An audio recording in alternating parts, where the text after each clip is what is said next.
ગુજરાતના લોકપ્રિય પર્યટન સ્થળ કચ્છને આવરી લેતી ગુજરાતી ફિલ્મ રણભૂમિ 27 સપ્ટેમ્બર અને શુક્રવારે રિલીઝ થશે.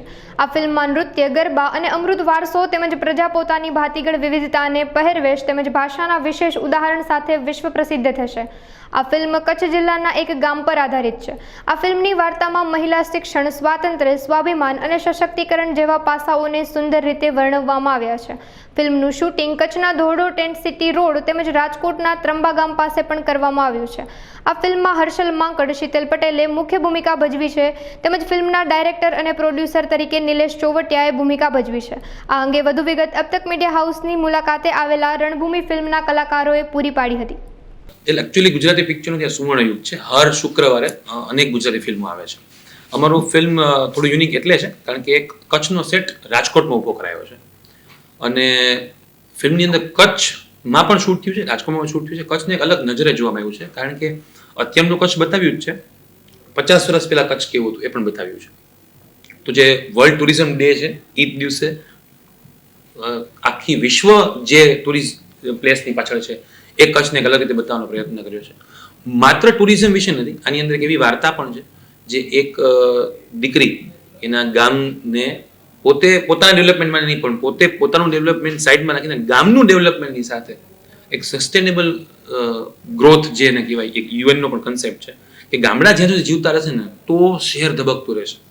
ગામડા જીવતા નહીં ને તો આપણું કલ્ચર ખરાબ થઈ જશે, આપણું જે નેચર, જે પોલ્યુશનનો પ્રોબ્લેમ છે, પોપ્યુલેશનનો પ્રોબ્લેમ છે, આ બધું જ ખરાબ થઈ જશે. તો એણે ગામડાના રીત રિવાજો જે હતા એ પ્રેક્ટિકલી હતી એ એની ફ્રેન્ડ્સ સાથે એનો અવાજ બુલંદ કર્યો અને એમાં જે મુશ્કેલી આવી, જે પ્રેક્ટિકલ અત્યારે મુશ્કેલી આવે છે, જેમ પશ્ચિમી લોકો સોશિયલ મીડિયાથી આપણા દિલો દિમાગમાં એક અલગ પેટર્ન ઊભી કરે, એવી રીતે એક સામાજિક વિરોધી, દેશ વિરોધી તત્વો જ્યારે આવી ગઈ છે એ પાછું મહેમાન પણ છે એટલે કલ્ચરને પણ એને કનેક્ટ કર્યું અને મહેમાનને પાઠ પણ ભણાવ્યો અને શસ્ત્ર અને શાસ્ત્ર બંનેને સાથે લઈને. એટલે મારો મેસેજ એ છે કે તેની દીકરી ભલે નવરાત્રિમાં રમવા માટે 3 મહિના પ્રેક્ટિસ કરે છે, એની સાથે સાથે એને લાકડી ચલાવતા કે તલવાર ચલાવતા પણ ભલે 1 મહિના પ્રેક્ટિસ તો કરવી જ જોઈએ કારણ કે આ રમનારા દરેક કૃષ્ણ નથી હોતા.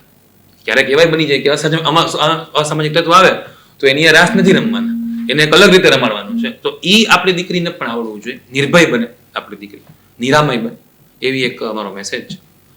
અને ફિલ્મની અંદર મ્યુઝિક જે છે, 2 ગીતો છે, એક સ્ટ્રીમ સિક્વન્સ છે, એક ગરબો છે સરસ મજાનો અને કચ્છની સ્ટાઇલમાં ગરબો થયો છે. માધવ કિશન નામના અમારા કોરિયોગ્રાફર છે જેણે માધુરી દીક્ષિતને પણ ડાન્સ શીખડાવ્યો છે અને અમારા ફિલ્મની હિરોઈન શીતલ પટેલને ડાન્સ શીખડાવ્યો. ઠંડીમાં શૂટ થયું છે કચ્છના વ્હાઇટ રણમાં. ઠંડી અને ગરમી, કારણ કે સવારે 4 થી રાત્રે 11 સુધી શૂટ, એટલે ઠંડી ગરમી બે અહેસાસ. એટલે એક્ટરોને મજા નથી, એક્ટરને પસીનો પાડી દીધો છે.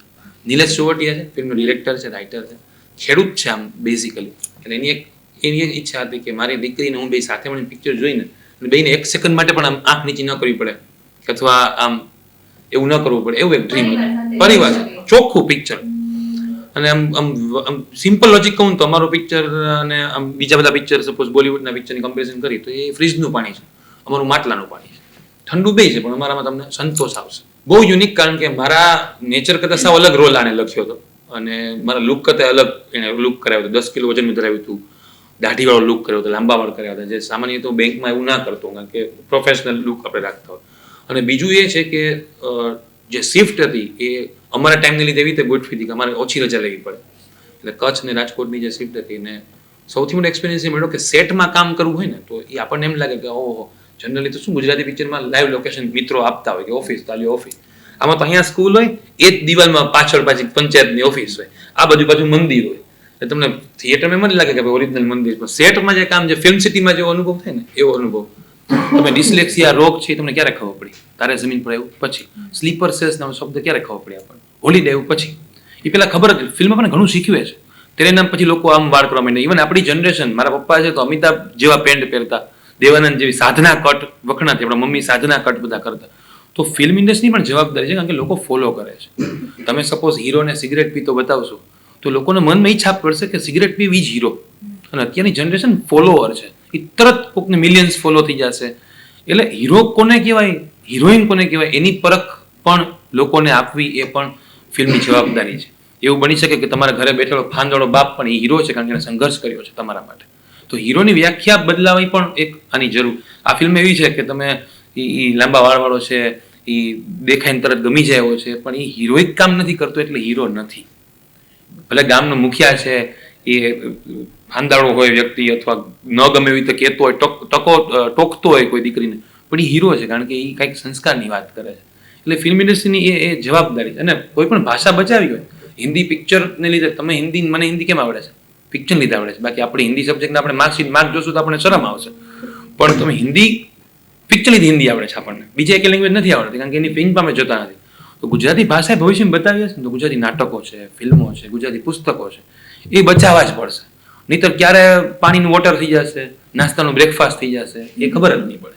અમુક શબ્દ રૂટીનમાં લઈ લીધે, બ્રેકફાસ્ટ કરી લેજે બેટા, કારણ કે એને ખબર જ નથી. શિરામણ તો વયું જ ગયું, પણ એટલીસ્ટ નાસ્તો રહે એવી આપણી મહેનત છે. મારું આ ફર્સ્ટ મૂવી છે અને નિલેશભાઈએ જે સરસ મજાની વાર્તા લખી કે એક સ્ત્રી સશક્તિકરણ ને પછી ગુજરાતી કલ્ચર, આપણું જે વારસો છે, આપણો પહેરવેશ છે, આપણી સંસ્કૃતિ છે, એને લઈને જે આખી સ્ટોરી લખી એમને મને સંભળાવી તો મને ગમી કે નહીં, એક સ્ત્રીને લગતો મુદ્દો છે તો એમાં કંઈક સારું હશે. અને મારો એક સારો અનુભવ રહ્યો કે અમે જ્યારે ગરબો શૂટ કરતા હતા ત્યારે માધવ કિશન છે તો એ માધુરીને પણ ડાન્સ કરાવે છે. તો એક અમારું એ ભાગ્ય હતું કે નિલેશભાઈ એવા સારા કોરિયોગ્રાફર રાખ્યા કે અમે એમની સાથે ગરબે ઝૂમી શક્યા. અને અમારી આખી રણભૂમિની ટીમ રાજકોટની છે અને આખી ટીમ બહુ સપોર્ટ કર્યો. અને આખી ટીમ એવી છે કે કોઈને કોઈ જાતનું વ્યસન પણ નથી. બહુ સારી વસ્તુ છે. અને બધા જ એક પરિવારની જેમ સાથે મળીને કામ કર્યું અને રણભૂમિનું શૂટ કર્યું. અને આ રણભૂમિ જો આપણે દેશ પ્રેમ કરતા હોઈએ તો રણભૂમિ જોવી જોઈએ. અને આપણે અત્યારે સ્ત્રી સશક્તિકરણ બાબતે જોવા જઈએ તો આપણી જ રક્ષા આપણે જાતે કરી શકીએ, તો એ રીતે પણ તમારે રણભૂમિ જોવી જોઈએ. રિલીઝ બસ કાલે જ થવાની છે, શુક્રવારે. અને દર્શકોને એ જ કહેવાનું છે કે ખરેખર આ મૂવી જોવા જેવી છે. અને જો ગુજરાતીઓ છો તો ગુજરાતીને પ્રેમ આપતા શીખો અને ગુજરાતી વાર્તાને તમે સ્વીકારતા શીખો. અને સારું મૂવી છે, તમને મજા આવશે, પારિવારિક મૂવી છે તો જોવી જોઈએ. પહેલા આ ફિલ્મનું નામ મારું છે ને પ્રેમ લીલા હતું. અને મને વિચાર આવ્યો કે હું એકવાર કચ્છ ફરવા ગયો હતો. તો કચ્છ આપણે પેલા 2000 પહેલા જોયું ને, કચ્છ ખાલી એક ગુજરાતના નકશા ઉપર હતું, કચ્છ એવું નહોતું એમ. પણ કચ્છ એક ટુરિઝમ પ્લેસ તરીકે આવ્યું ને તો મને વિચાર્યું હું ટુરિઝમ ફિલ્મ શું કામ ન બનાવું એમ. પછી મેં લોકો સાથે કર્યા, વાર્તા લખી. પછી વિચાર કર્યો કે ભાઈ મારો હીરો છે ને બહારથી આવતો હતો, હિરોઈન બહારથી આવતી હતી ફરવા માટે એમ. પછી મેં વિચાર કર્યો કે ભાઈ હું હીરોને બહારથી લાવું, છોકરી મારી ગુજરાતી રાખું. અને મેં આખી વાર્તામાં ચેન્જ કર્યા અને ફિલ્મ બનાવવાનો પ્લાન કર્યો. આમાં કેવું છે, આ એક સુર અને અસુર જેવી વાર્તા છે કે તમે સારી વસ્તુ બનાવવા નીકળો ને તો વિઘ્નો ઘણા આવે એમ. પણ એનાથી તમારે ગભરાવવું ને, હંમેશા એનો પડકાર સ્વીકારવાનો અને આગળ વધવાનો. અને આજે આપણે નહીં તો કોઈ બીજાએ પહેલ તો કરવી જ પડશે. આવડું મોટું અંગ્રેજ સરકારથી જો એ વહી ગઈ હોય અને ભારત હજી બચી રહ્યું હોય તો આ ઇન્ડસ્ટ્રી બચી રહેશે કોઈ ના કોઈ થકી. અમે એક બહુ સારું મૂવી કરી રહ્યા છીએ પણ એની જાહેરાત અમે નહીં કરી શકીએ. પહેલાં આ રિલીઝ થઈ જાય પછી અમે બીજો નેક્સ્ટ પ્લાનિંગ વિચાર્યું છે.